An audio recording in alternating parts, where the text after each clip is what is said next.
ये आपका unit number 1 introduction सी 302 में लास्ट टॉपिक है पार्शियल सेफ्टी फैक्टर्स। ठीक है, तो पार्शियल सेफ्टी फैक्टर्स हम किसे कहते हैं? जो अपने सिविल इंजीनियरिंग में जो स्ट्रक्चर बनाए जाते हैं उनमें अनसर्टेनिटी होती है, यानी कि उसमें मतलब असहजता या मतलब कहें कि कोई ज़रूरी नहीं है कि ऐसा हो, तो वो होती है एनालिसिस में भी हो सकती है, उसकी डिज़ाइन में भी हो सकती है, उसके कंस्ट्रक्शन में भी हो सकती है।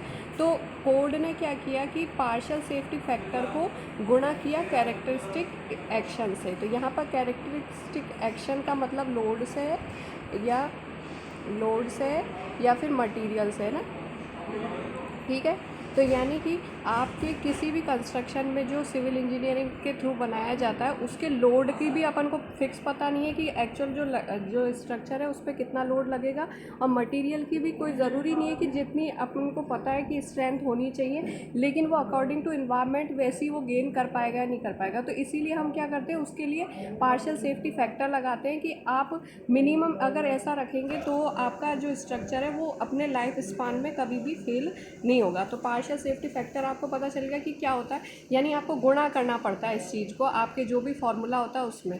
तो उसको उसने दो तरीके से डिफाइन किया है। जो लिमिट स्टेट है उसमें स्ट्रेंथ और सर्विसिबिलिटी, मैंने आपको कल बताया था कि लिमिट स्टेट में एक तो स्ट्रेंथ क्राइटेरिया होता है, एक सर्विसिबिलिटी क्राइटेरिया होता है। तो उसके अकॉर्डिंग उसने उसे दो टाइप से डिफाइन किया है। तो partial safety factor for loads है और partial safety factor for materials है। तो आपके आईएस कोड जो मैंने आपको लास्ट क्लास में बताया था कि ये आपका आईएस कोड होता है आईएस 800 2007। तो इस बुक में से अब आपको क्या होता है कि ये टेबल में से हर बार आपको ये फॉर्मूले में पार्शियल सेफ्टी फैक्टर यूज़ करना होगा। तो इसके लिए आप क्या करें कि आपकी ये टेबल में ये जो आपकी बुक है इसके पेज नंबर 29 में देखेंगे।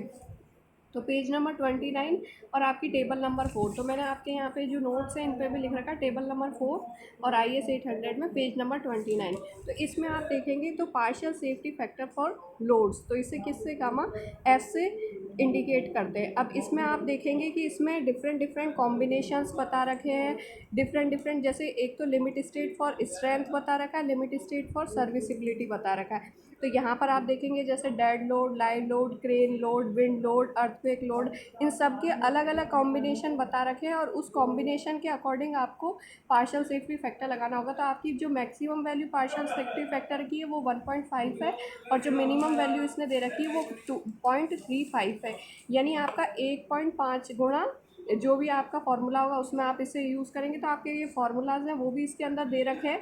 तो आपको इस तरीके से आपको partial safety factor for loads use करना होगा। अब अपन बात करते हैं partial safety factor for materials, तो उसको गामा एम से इंडिकेट करते हैं। तो आपकी जो कोड है आईएस 800 2007 उसकी टेबल नंबर 5 और पेज नंबर 30, तो आप इसके जस्ट पीछे वाले पेज पे देखेंगे तो यहाँ पर आपके नीचे ही नीचे एक टेबल दे रखी है partial safety factor for materials gamma m. तो यहाँ पर उसने क्या कर रखा है कि आपको डिफरेंट डिफरेंट कंडीशंस के लिए पार्शियल सेफ्टी फैक्टर्स बता रखे हैं।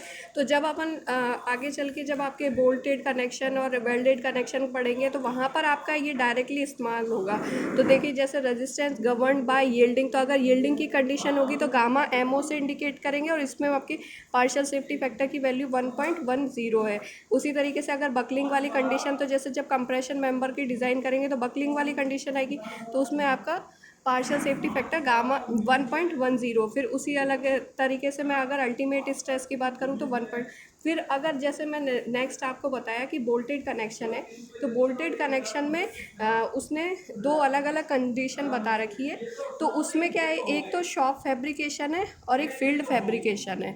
ठीक है, तो शॉप फैब्रिकेशन का मतलब क्या होता है, जो जो अपन ने जैसे बोल्टिंग करी है, रिविटिंग करी है या वेल्डिंग करी है, अगर ये चीज़ें अगर अब मैं किसी एक पर्टिकुलर शॉप में जाके करती हूँ और पर्टिकुलर एक अच्छे इन्वायरमेंट में करती हूँ और उसके बाद में जाकर मैं उसे अपने कंस्ट्रक्शन साइट पे लेके जाती हूँ तो वो शॉप फैब्रिकेशन कहलाता है। और एक उल्टा होता है कि फील्ड फैब्रिकेशन। तो फील्ड फैब्रिकेशन यानी कि एक्चुअल में जहाँ पे अपन को साइट पे बनाना है तो उसी इन्वायरमेंट में मैं कंस्ट्रक्शन करती हूँ, तो वहीं पे बोल्टिंग कर रही हूँ, वहीं पर रिविटिंग कर रही हूँ, वहीं पे वेल्डिंग, तो यानी इन्वायरमेंट का इम्पैक्ट हो रहा है, तो उसके अकॉर्डिंग भी मेरा जो पार्शियल सेफ्टी फैक्टर होगा वो कुछ अलग होगा। तो यहाँ पर अपन देखेंगे कि जो आपकी वैल्यू है वो सबकी अलग अलग है। और जैसे ये वेल्डिंग है उसमें ज़रूर इसका ज़्यादा इम्पैक्ट है कि आप शॉप में अगर फैब्रिकेशन करते हैं तो उसकी वैल्यू अलग होगी, और जो फील्ड में फैब्रिकेशन करेंगे तो उसकी वैल्यू अलग होगी। तो आप ये सब वैल्यूज़ आपको जैसे आप आगे चल के न्यूमेरिकल करते जाएंगे तो अपने आप याद हो जाएंगी। अदरवाइज़ अगर आपको कोई भी डाउट हो तो एग्ज़ाम में आपको ये जो बुक है ये आपको अवेलेबल होगी और वहाँ से आपको पता मतलब देखना होगा। लेकिन आपको पहले पता होना चाहिए कि आपको ये गामा एम की वैल्यू कहाँ से देखनी है। तो टेबल नंबर 5 में तो आपका gamma m partial safety factor for materials है, और जो टेबल नंबर 4 है उसमें आपकी partial safety factor for loads है। ठीक है, तो ये तो आपका पार्शियल सेफ्टी फैक्टर की बात हो गई। फिर अब हम बात करते हैं लोड्स की। तो लोड्स कितने तरीके के होते हैं? एक होता है डेड लोड होता है, एक इम्पोज्ड लोड होता है, एक विंड लोड होता है, एक अर्थक्वेक लोड होता है, एक इरेक्शन लोड होता है, एक एक्सीडेंटल लोड होता है। ठीक है, अब डेड लोड किसे कहेंगे? वो भी जो लोड जैसे बिल्डिंग में मटेरियल लगे हुए रहते हैं, उन मटेरियल्स का खुद का एक सेल्फ वेट होता है, तो वो हमेशा आपके स्ट्रक्चर पे परमानेंटली लगा रहता है। तो यानी आपके जब आप डिज़ाइन करेंगे तो आप अगर उस लोड को कंडीशन मतलब कैलकुलेशन में लेते हैं तो वो आपका डेड लोड में आता है। इम्पोज लोड लेते हैं तो इम्पोज लोड के अंदर काफ़ी सारे लोड्स आते हैं, जैसे लाइव लोड आता है, क्रेन लोड आता है, स्नो लोड आता है, डस्ट लोड आता है, इम्पैक्ट लोड आता है।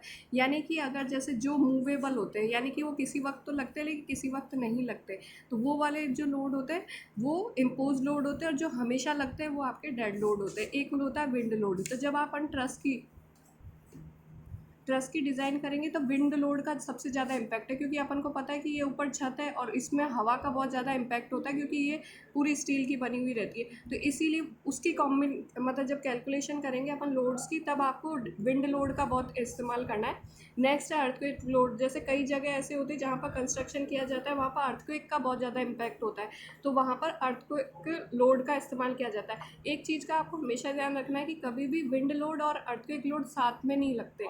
कभी भी मतलब ऐसे इतनी भी वर्स्ट सिचुएशन नहीं आएगी कि वहाँ पर तूफान भी आ रहा है और अर्थक्वेक भी आ रहा है। तो ये बात का अपन को याद रखना है कि या तो विंड लोड लगेगा या अर्थक्वेक मतलब अर्थक्वेक लगेगा। फिर एक इरेक्शन लोड होता है, तो जो आपकी प्री स्ट्रेस बीम होती है, आप आरसीसी में पढ़ेंगे तो वहाँ पर इरेक्शन लोड लगता है। एक्सीडेंटल लोड यानी किसी भी हादसे के कारण आपके अगर लोड लग जाता है तो वो इरेक्शन लोड होता है। तो फिर अब अपन नेक्स्ट बात करते हैं कॉम्बिनेशंस ऑफ लोड्स। तो वो आपके क्या क्या कॉम्बिनेशन हो सकते हैं? बहुत सारे कॉम्बिनेशन हो सकते हैं, लेकिन जैसे मैंने कुछ आपको एग्जाम्पल के लिए बताया।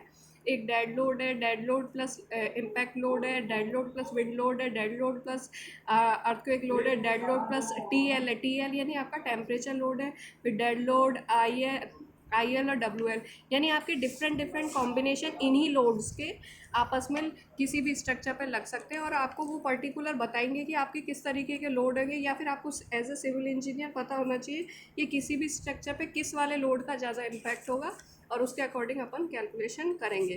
तो ये सब आपके लोड से इनके बारे में आपको पता होना चाहिए, बेसिक जानकारी वैसे आपको पिछले साल भी पता होगी।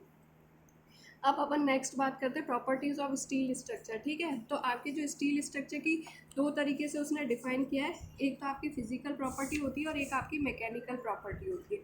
ठीक है, तो फिजिकल प्रॉपर्टी में ये सब प्रॉपर्टीज़ आप लोग सेकेंड ईयर में पढ़ चुके हैं आपकी सॉम की क्लास में, तो जैसे आपको पता होगी, लेकिन मैं आपको सिर्फ बता रही हूँ। फॉर एग्जांपल जैसे यूनिट मास ऑफ जो स्टील है वो इतना होता है, आपका मॉड्यूलस ऑफ रिजिडिटी ई से इंडिकेट होता है वो इतना होता है, पॉइजन रेशियो आपका ये होता है, मॉड्यूलस ऑफ रिजिडिटी जी से इंडिकेट करते हैं उसकी वैल्यू ये होती है, कोफिशिएंट ऑफ थर्मल एक्सपांशन ये होता है। उसके बाद में अगर मैं मैकेनिकल प्रॉपर्टीज़ की बात करूँ तो उसे यील्ड स्ट्रेस भी एक मैकेनिकल प्रॉपर्टी है, इसे अपन एफ वाई से इंडिकेट करते हैं। तो आपने देखा होगा एफ वाई 250 240, तो यानी ये आपके जो किसी भी स्टील है उसका मतलब यील्ड स्ट्रेस है। उसी तरीके से टेंसाइल या अल्टीमेट स्ट्रेस इसे एफ यू से इंडिकेट करते हैं। तो आपने देखा होगा एफ यू 410 एफ यू 540 या 400, तो यानी ये डिफरेंट डिफरेंट उसकी अल्टीमेट स्ट्रेस है। ठीक है, फिर ये एक होता है नॉच टफनेस, तो यानी आपकी टफनेस को भी अपन आइडेंटिफाई कर सकते हैं। तो आपके ये सब मैकेनिकल प्रॉपर्टी है किसी भी स्टील के जो स्ट्रक्चर है उसकी मतलब स्ट्रक्चरल स्टील की, और ये आपकी फिजिकल प्रॉपर्टी है। तो ये आपको मैं नोट्स मतलब स्क्रीन करके आपको बता दूंगी। तो ये आपका यूनिट नंबर 1 आज कंप्लीट हो गया है। तो आपके 4 वीडियोस बने जो आपके कंटिन्यूशन में है, और आपको इनको ये देखना है। ठीक है, बस ठीक है। नेक्स्ट क्लास में आपको बता दिया जाएगा ट्यूट आपका कि क्या ट्यूट रहेगा। तो वो ट्यूट फिर आपको लिखवा दिया जाएगा और आपको ये जो भी बताया जा रहा है उसको देखते हुए ही आपको ट्यूट बनाने होंगे और फिर आपको PDF में वो सबमिट करने होंगे। ठीक है।